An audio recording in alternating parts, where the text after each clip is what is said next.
Yeah, I'm not sure that there's a more powerful point than Caitlin Clark's. She may have the most powerful point in all of sports. I'm still getting text messages about that. A foul, which was called. The question is, will they call it unnecessary? Kennedy Carter.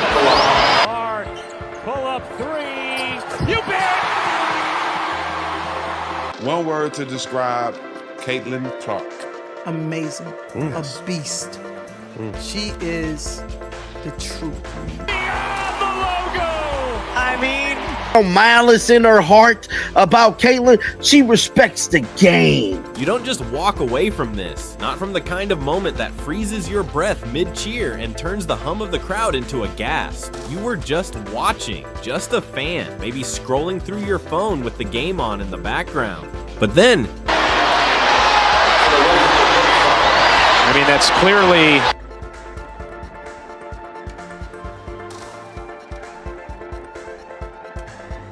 it happened. Caitlin Clark cut through the paint like she always does, fluid and fearless, and then came Diamond DeShields. It wasn't defense. It wasn't a contest for the ball. It was a collision with purpose. You could feel the silence. That followed, the kind that's louder than a buzzer beater crowd. That wasn't basketball. That was something else.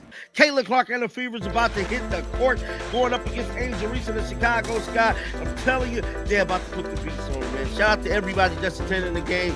And whether you ride for Caitlin or you rolled your eyes at the hype, somewhere deep in your chest, you knew that wasn't normal. And yet, there was no ejection, no heated press conference, no league statement. The broadcast moved on. But she's cold though, bro. What are your honest opinions on her? Because some people I never say watched like her play until the tournament, and I was actually like in shock with how good she was. But the internet didn't. Fan cams replayed it in slow motion. YouTube reactions broke it down frame by frame. TikTok edits dropped the music and let the silence speak.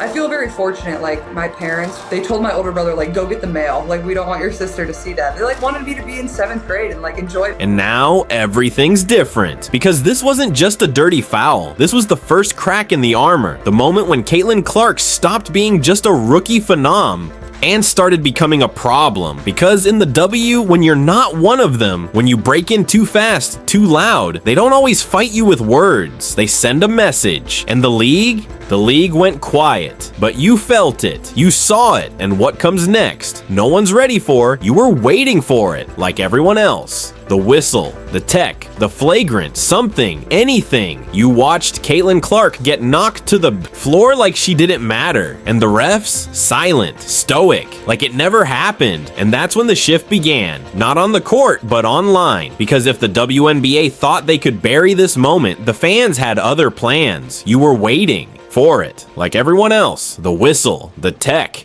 the flagrant, something, anything. You watch Caitlin Clark get knocked to the floor like she didn't matter. And the refs, silent, stoic, like it never happened. And that's when the shift began. Not on the court, but online. Because if the WNBA thought they could bury this moment, the fans had other plans. And still, nothing from the WNBA. No review, no statement, no fine. Caitlin Clark, bruised and blinking, stood back up. The game went on, but something cracked. Because this wasn't just about Caitlin anymore. It was about what the silence revealed. If this league can't protect the one player that's selling out arenas, setting records, and bringing eyes like never before, what does that say about the future of the W? And behind the curtain, while the league said nothing, the punishment was just beginning.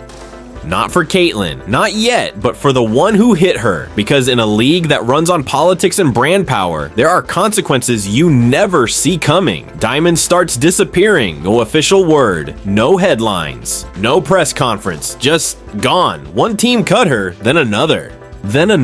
And the girl who once carried herself like a storm, confident, loud, untouchable, was now a ghost. You didn't even realize it until she showed up on your screen, not on the court, but in her car. The arrogance, gone. The fire, Flickering, all that was left was a player with nowhere to go and a league that didn't even say goodbye. It was sudden, it was quiet, and it was brutal, because in the WNBA, there's no safety net. No second act waiting in the wings. 1 minute, you're trending. The next, you're packing boxes and praying someone calls. But here's the thing, this wasn't just about Diamond. This was about the message the league sent without ever saying a word, the pattern nobody can deny. You start to see it clear as day. Kennedy Carter?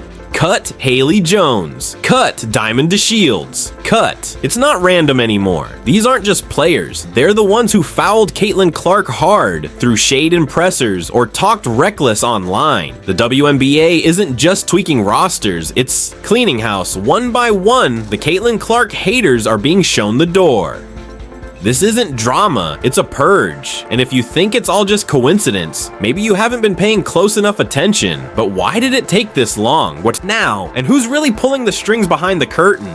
Let's be real, this wasn't just about a foul. Caitlin Clark didn't just walk into the WNBA. She became the league, white, popular, a brand powerhouse. And for some, that didn't sit right. You saw it. The shade in interviews, the sideways, stares on court, the brutal hard fouls that felt personal. Maybe, just maybe, Diamond's hit wasn't just about Caitlin the player. It was about everything she represented. Power, privilege, public love, and in a league where history, race, and identity run deep that stirred something far bigger than basketball. Whatever it was, the league made a choice, and Diamond paid the price. You won't find a suspension notice, no official ban, no commissioner press conference, but you don't need one. Diamond DeShields isn't on any team. No one's picking her up, and everyone knows. Why? You can't say Caitlin Clark hit without thinking of Diamond. In a league trying to build its brand around a golden girl, there's no room for enemies, only silence. Permanent, unforgiving, career ending. But here's the real question.